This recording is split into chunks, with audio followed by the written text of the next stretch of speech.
அம்மாவுடைய ஜனாசாவை தூக்குற டைம்ல, உங்க வாப்பாவுடைய மையத்தை தூக்குற டைம்ல இப்பையில இருந்தே பாடமாக்கு நிறைய கேட்கணும். அவங்களை கொண்டு போய் கபரில் அடக்கிட்டு வந்த பிறகு அவங்க தனிமை ரசூல சொல்றாங்க, அடக்கிட்டு போக்கல கடைசியா போறவருடைய காலடி சப்தத்தை அல்லாஹ் கேட்க வைப்பான். நம் ஜனாசா எல்லாரும் என்ன விட்டுட்டு போறாங்க. ஒரு காட்டுல நீங்க தனியா இருந்தா எப்படி, அது மாதிரி ஒரு குழியில உங்க உமாவை தனியே போயிருங்க. வளமையா உங்க உமா உங்களுக்கு நிறைய துவா கேட்டிருப்பாங்க. ஜனாசா முன்னாடி வச்ச பிறகு நீங்க உமாக்கு துவா கேட்கிற நாள், ஆம்பளை பிள்ளை உங்க உமாவுக்கு தொழுவிக்கிற ஒரு நாள் வரும். எனக்கு நிறைய நான் இந்த சபையில அடிச்சு சொல்லுவேன், ஒரு ஆளுக்கு கூட இங்க துவா தெரியுமான்னு ஒரு கொஸ்டின் மார்க்ல நான் கேட்பேன். எனக்கு எவ்வளவு ஆச்சரியமா இருக்கு தெரியுமா, ஒரு வாப்பா எவ்வளவு கஷ்டப்பட்டு இருப்பாரு உங்களை வளர்க்கறதுக்கு. நீங்க நினைக்காது உங்க வாப்பா உங்களோட இறக்கம் இல்லைன்னு. நைட்டுக்கு வந்து உமாவோட ரகசியமா கேட்பாரு, மகள் என்ன சாப்பிட்டா, மகன் என்ன சாப்பிட்டா, அவங்களுக்கு என்ன வேணும். உம்மாவோட இறக்கம். உம்மாவுடைய ஜனாசா முன்னாடி வச்சுட்டு மகன் கேட்கிறாரு. அண்மையில் ஒரு ஜனாசா போன நேரம், பாப்பா லோயர், மகன் நல்ல அவர் ஒரு லோயர் ஆயிட்டார். ஆனா ஜனாசா தொழுவிக்க தெரியாது, என்ன ஓதணும் தெரியாது. ஜனாசால உம்மாவுக்கு வாப்பாவுக்கு ஒரு ஓதுற துவா வரும். அல்லாஹ் அக்பர் தக்பீரை கட்டினா முதல்ல சூரத்துல் ஃபாத்திஹா, இரண்டாவது அருமை ரசூலுல்லாஹ் மீது ஒரு ஸலவாத், மூணாவது ஒரு துவா இருக்குது, அல்லாஹும்ம அக்ஃபிர் லஹு வர்ஹம்ஹு. கற்பனை பண்ணி பாருங்க உங்க உம்மாக்கு நீங்க கேட்கறது எப்படி இருக்கும். அல்லாஹும்ம அக்ஃபிர் லஹு வர்ஹம்ஹு வஆஃபிஹி வஅஃபு அன்ஹு வஅக்ரிம் நுஸுலஹு வவஸி முத்கலஹு. எத்தனை பேரு உம்மாவுக்கு எத்தனை பேருக்கு கேட்க தெரியும். முன்னாடி உம்மா வச்சுட்டு இவ்வளவு நாள் உம்மா உங்களுக்கு நிறைய துவா கேட்டிருப்பாங்க. இதுக்கு மேல இன்றைக்கு அவங்களுக்கு கேட்க இயலாது. நீங்க கேட்கறது தான் உங்களுக்கு பின்னாடி உள்ள மக்கள் கேட்கறதா அங்க சேர போகுது.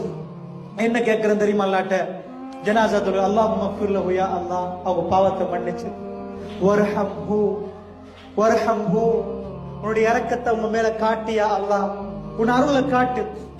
வர்ஹம்ஹு வஆஃபிஹி வஅஃபு அன்ஹு, அவங்க பிழைகளை எல்லாம் மன்னிச்சிரியா அல்லாஹ்.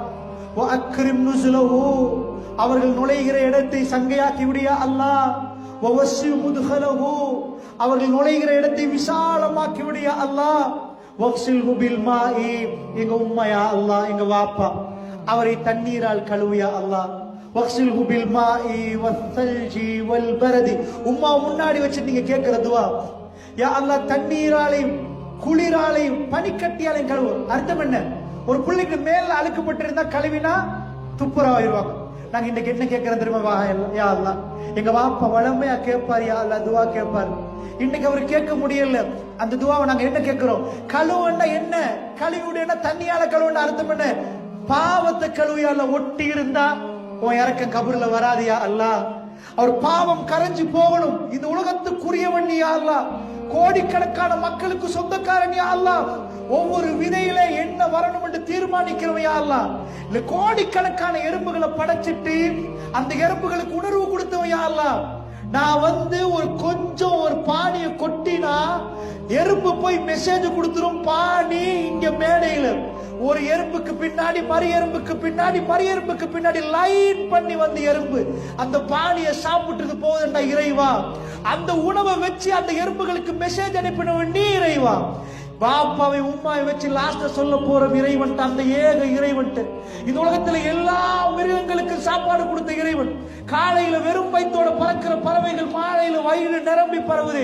எல்லா இடத்திலையும் உணவு இல்லைன்னு எந்த பறவையும் திரும்பி வீட்டுக்கு போவாது. ஒவ்வொரு காலையிலும் வயிறுகள் ஒட்டி போகுது, ஒவ்வொரு மாலையிலும் வயிறுகள் நிரம்பி போகுது. எல்லாத்துக்கும் அண்டண்டைக்கு சாப்பாடு வைத்த இறைவன்.